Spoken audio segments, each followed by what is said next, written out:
Hi, everyone. Welcome to Resume and Cover Letter Boot Camp.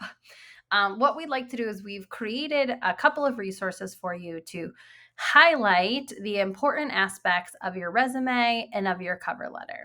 And so, first thing I'm going to do is I'm going to go through this resume checklist that was created for you. And what we want you to do is go through this checklist and be sure that you have each of these items in your resume and really make sure that you're targeting based on the position that you want to apply for. After I go through this checklist, I'm also going to share with you a resource called ThingLink, which is an example for you of a resume with some annotations.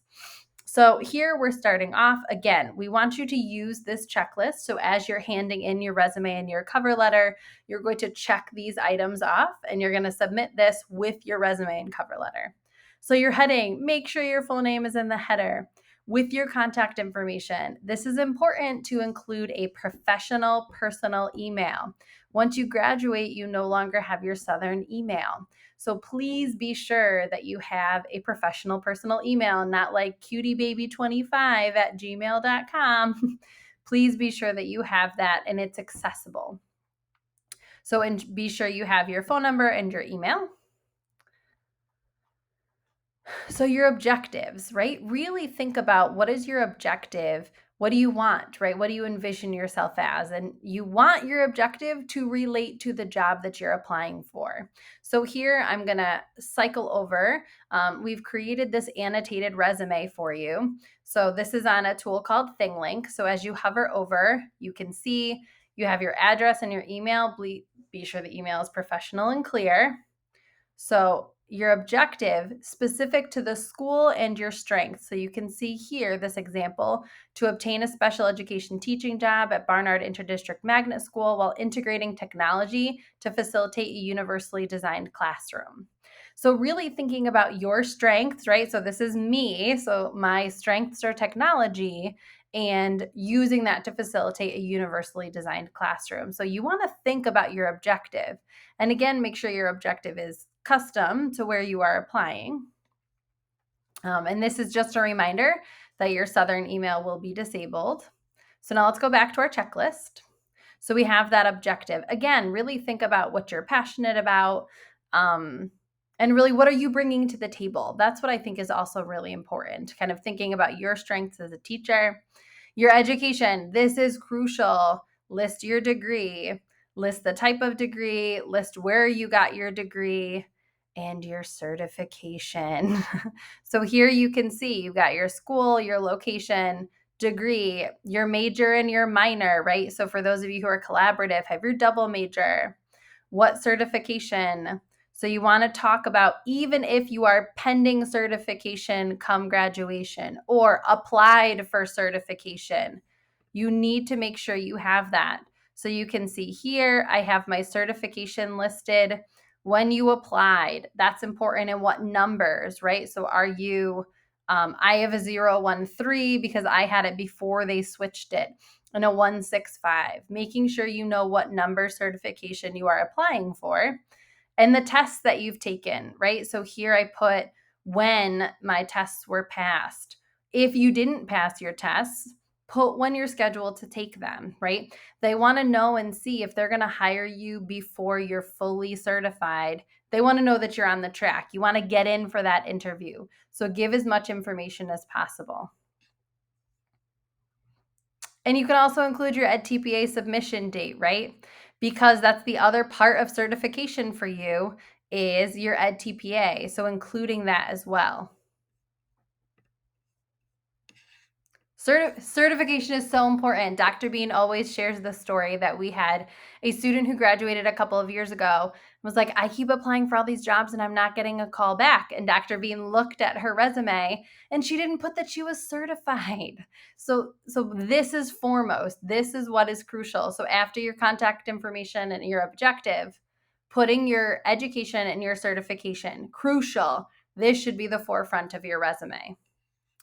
So next, you want to list your experience in regards to teaching. So focus this section on your teaching. So your most recent is your student teaching. That should go first. So you want to start with your student teaching. Think about any internships that you've had. For those of you who have done I keep getting it confused. Head Start, Jump Start. If you've done Jump Start, that's here. Your practicum experiences. You want to list your experiences within the program that you've done. You can also list your volunteer experiences that are related to teaching. So here you can see they should be listed with the most recent first, and then past experiences. Put what you did, right? What was your role? Were you a student observer? Were you a teacher, right? In your practicum, did you actually teach your lessons? Where it was located, and a description. That is really important. So let's go back to the example here. So here you go. I have student teaching right here. Add both placements and add detailed descriptions of your responsibilities. So notice here, I've started everything with a verb. Manage and instruct caseload of students with varying needs. Coordinate transition planning for college skills. So making sure that you're starting with those action words as you're describing what you did. That's really important. And don't copy and paste them, right? This is a potential employer. You want to show how was your first placement different from your second? So please don't just copy and paste the same 4 descriptions for both of your placements. This is where you can show, hey, look at the depth of what I learned. Look at the growth that I experienced within my 2 placements. So here's where then you can also add your relevant field work. Again, here I added the coursework, where I did it, when I did it, and then also, again, described my placement and what I did. So here are some additional experiences that you can highlight. And I love this emphasis of your leadership potential, right? Your ability to work with children or families and colleagues. And that's something that is so important. So Dr. Peruse Harvey added in what are maybe some leadership experiences, some presentation experiences that you might have had, coaching experience is relevant, research experience. So really think about what makes you that teacher that is going to make a difference in this school, thinking back to your objective in terms of, what are the strengths? What are you bringing to the table? Next is thinking about your professional development or training. And you have to do an assignment and seminar about your professional learning experiences. Be sure you put that here. Any workshops that you've attended, this is where you can kind of go above and beyond, right? Watch some of the webinars that we've shared in Blackboard. Participate in some of the professional learning opportunities we are providing and your school is providing. Put that there. Most recent first. Everything in your resume really should start with most recent first and then go down in terms of chronological order. So here then you can also see that what I've done here is I put any digital badges. So in one of your assignments here, we're asking you to submit for an ISTE computational thinking badge. Whoa, again, thinking about how that sets you apart. I will tell you that you can also, for your professional learning activity, if you're interested, you can become a Google certified educator. The test only costs $10. It takes about 2 hours, but that's the badge that you get. And again, think about a principal or an administrator hiring someone right out of school who said, I already know about Google. Like, I'm a Google person, you're a Google district. Let's work together. Think about things that set you apart. And so that's where your professional growth, it also shows the importance that you place on your career, right? I went above and beyond. I went and did this. It shows that other dimension of who you are. Then you can add skills, honors, awards, or activities. So here again, if you've earned anything in terms of your club or this department, and this also could be kind of an extra section. So you can see you can do additional categories if you have some other experiences. So here in my sample, I also have related experience. So here I was a personal care associate. And so I put kind of what I did in terms of that position and when I worked there. So be sure that your related professional experience has to do with teaching, right? Were you a camp counselor? Not necessarily thinking about, if you worked in the service industry, does that really relate? So really focus on related professional experience that has to do with teaching here. Awards and honors, we talked about that. So here are some additional tips, which is important. Format should be easy to read and consistent. So be sure that you have consistency. So you can see here, when you look at the example, all of my headings, right, are all capitals, they're all bold, and they're all underlined. Everything has consistent formatting.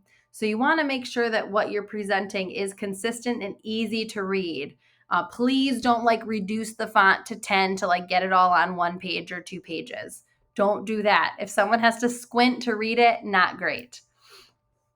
So be sure that your formatting is consistent. Your references in your cover letter should be separate documents. That action verb we talked about already. Consider your descriptions and different descriptions. We talked about that already too, right? So be sure that they're different, not copy and paste.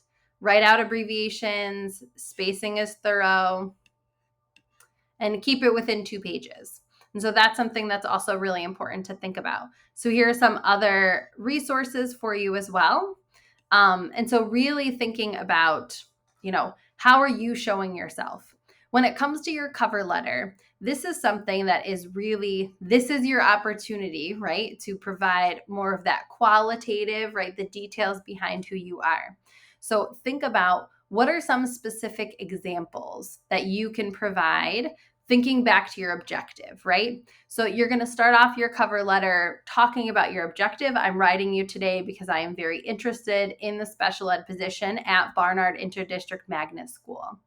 I'm going to share why I believe I am the best candidate for this position based on my passion for integrating technology to facilitate a universally designed classroom. What I always recommend is that you then link back to the school's mission or something about the school. So you want to be sure that in your cover letter, you have the mission of Barnard Interdistrict Magnet School is providing, environmental experiences for students and learning about science and having, outdoor classroom spaces. I connect with this or I embody this, right? And you then kind of want to talk about how are you contributing to the school's mission. So you need to know the school's mission and you need to be prepared for that because you also want to be able to talk about it within your interview. So your first step, I would highly recommend that you customize your cover letter for whatever position you are applying for. As a hiring committee or as an administrator, it's obvious when someone really wants your job or if someone just sent out a generic cover letter. And right, if you've ever kind of read one, when I'm focusing here or I've just sent you my generic cover letter that I sent to everyone. So you want to start off with, why you're writing, your objective, then connecting to their mission, right? What do you know about the school? Connecting to the position, right? So if you're applying to a school and you're applying to a self-contained classroom, talk about that. And then what I always recommend is that you provide a specific experience or share a specific example of you in the classroom. Could be from your student teaching, right? Let me provide an example of how I use technology to facilitate inclusion in the classroom. During my student teaching, I was very passionate about providing text-to-speech to all students, right? So you want to then move off of your objective and provide that specific example for the administrators and anyone reading that cover letter to really see that, again, you mean business. And so making sure that your cover letter is specific to the school and the position that you are applying for, and you have that very specific example about who you are as a teacher and how you've grown or how you have, supported student learning. You provide your contact information at the end, you sign it formally. You want to make sure your cover letter is not more than a page as well. And really make sure that you proofread it 5-6 times, right? We have the Career Center at Southern here. You are handing in a copy to us, but you want to make sure that there are no spelling errors. We know plenty of administrators where if there is a spelling or a grammar mistake, gone. Use resources that you have. So this was our, cover letter resume boot camp. You have these resources available for you on Blackboard. You will be handing in your checklist with your resume and your cover letter. So please be sure you've looked through this. We hope that this was helpful. If you have any questions, please feel free to contact us. But we're really make sure that you look at this checklist and you ensure that you include all of these. I'm going to add on to here at the bottom kind of your cover letter checklist that I talked about, that you'll also be sure that you've added in. But if you have any questions, let us know. But it's exciting to be moving towards this space. And you'll learn a lot more even when we go to our administrator panel as well. So thank you all so much and looking forward to reading your resumes and cover letters.